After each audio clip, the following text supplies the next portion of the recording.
Today we're going over how to become the ultimate Inquisitor on Darktide.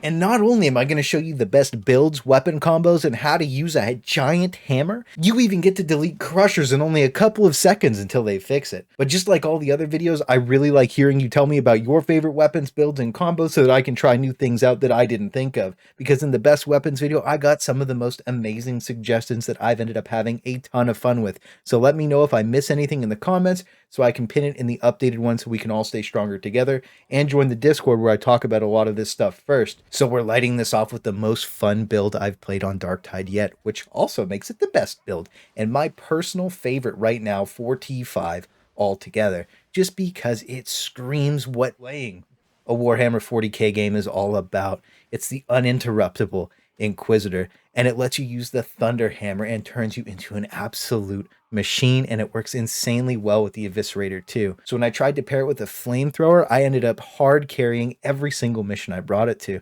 And you can replace the flamer with a bolter or an MG12 Lasgun, depending on what your group actually needs.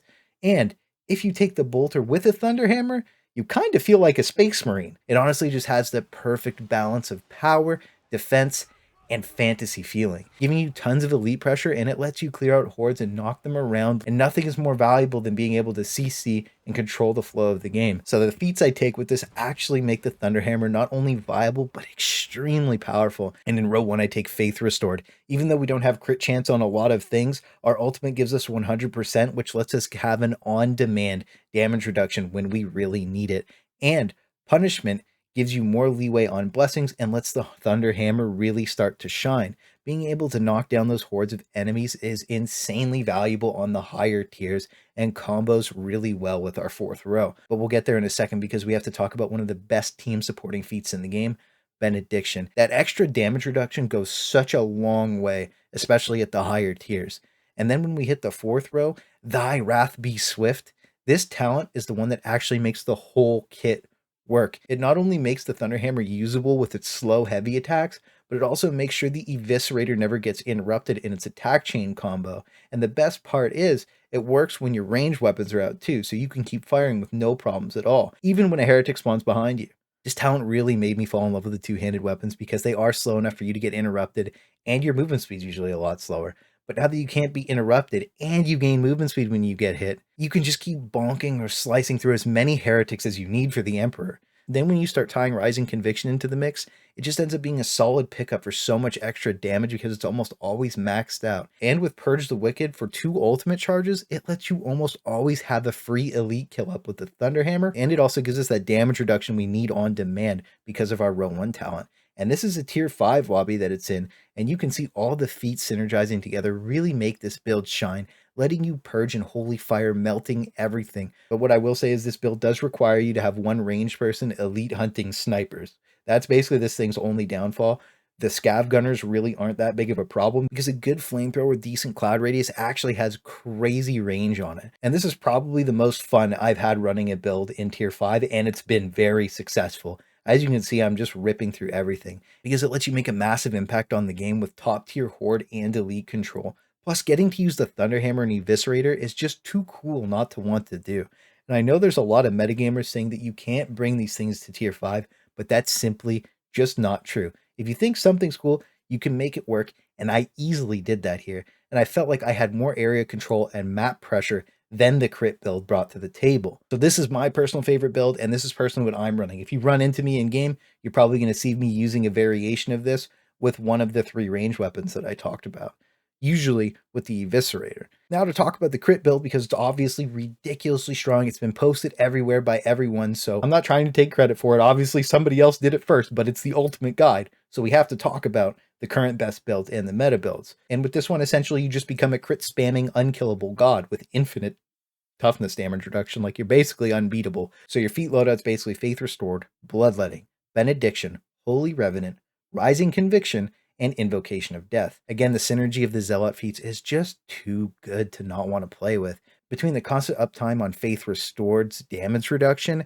and the crit chance with the bleed from Bloodletting, you were already strong. But then when you add in Invocation of Death, it basically makes your ult have no cooldown and lets you spam it. The other thing to bring up is CDR builds are always a ton of fun on every game. The faster you go, usually the more fun you have, and this one does not disappoint. Unfortunately, I camped the shop for 5 days now for no bleed dagger, and upgraded multiple to blue with no luck. So I can only show the axe part of the build off, but the combat blade performs just as well, but you need bleed on it. But I do think I prefer the tactical axe just because it has that crit bonus stat and the blade doesn't, which gives your build even more synergy that makes you even stronger. And its secondary weapon is something you can mix and match, and I've tried it with the MG12, the Flamer, the Bolter, and the braced Autogun. And as you guys know, I like bringing balanced builds, so because the tac axe is so good at single target, I actually really like bringing the flamethrower with this thing to round the build out so you have ST and AoE. But running the MG12 with this thing probably is the most meta and lets you control all the elites on the map, and the Bolter might be the most fun. But because the current bug with the ultimate is applying your 100% melee crit chance to your armor penetration modifier from the base damage and collateral or stopping power on your ranged weapon, it lets you absolutely delete armored targets, but that's why it's not affecting any of the other monsters in the game currently. And after the fun police fix it, I'll probably go back to using the MG12, Bolter, or Flamer, depending on what the team needs. But I really hope they don't change it because it is a cool interaction that adds a level of gameplay to Zealot, making you want to ult with your ranged weapons out just to delete a hard target. It actually does feel really good, and skating around while shooting is kind of hilarious. It like adds a level that I didn't think could make Zealot more fun. And if you're leveling, I would take this feat build. It's basically just the uninterruptible Inquisitor feats, and you just take them in the order that you level up. It basically just lets you use the Eviscerator with no problems at all because it absolutely annihilates everything in tier 1 to 4 about as hard as this guy spins around with his hammer. And I honestly used my Eviscerator almost the entire time I leveled up, and it was just insanely fun to use. And for the weapons, I want to talk about some of the best things you can get on them. And I talked about it in that Best Blessings video again, but we'll go in depth here. And I'm going to start with the Thunderhammer. And you really need to go for max damage and armor pen with a good roll on crowd control because of how valuable that is later on in the game. And having a decent roll on first hit can help make elite hunting a lot easier too. And you should be able to one-shot chargy boys on tier 5 with something similar to mine, but you really do want that unyielding percent damage perk as it affects monstrosities and ogrins, so it actually ends up being huge for the Thunderhammer. And crit chance is a really solid one too. Then for blessings, the absolute best are between thrust and momentum, giving you that bonus damage and keeping you tanked up while you're spamming heavy attacks is all you could really ask for with this thing, but shock and awe and slaughterer can be really good too. Now, because of our feats, if you do get shock and awe, you would probably want to change row 2 to bloodletting or retribution. Now for the Eviscerator, it's different from the other video because you beautiful people, thank you so much by the way for letting me know that shred stacks on the special attack of it, because now you can have some crazy crit chance with this thing. And stat line wise, you want damage, peen, and then shredder, and then whatever mobility you can really get. And for perks, we want crit chance with stamina. And for blessings, we want shred because from what I was told from multiple different people is you can activate your special, slam it into any monster, and it maxes the stacks on shred out, making you an absolute crit machine. And then if you get Savage Sweep, you don't need a lot of the cleave modifier. And I've personally had Savage Sweep before, and it made this thing feel ridiculously strong.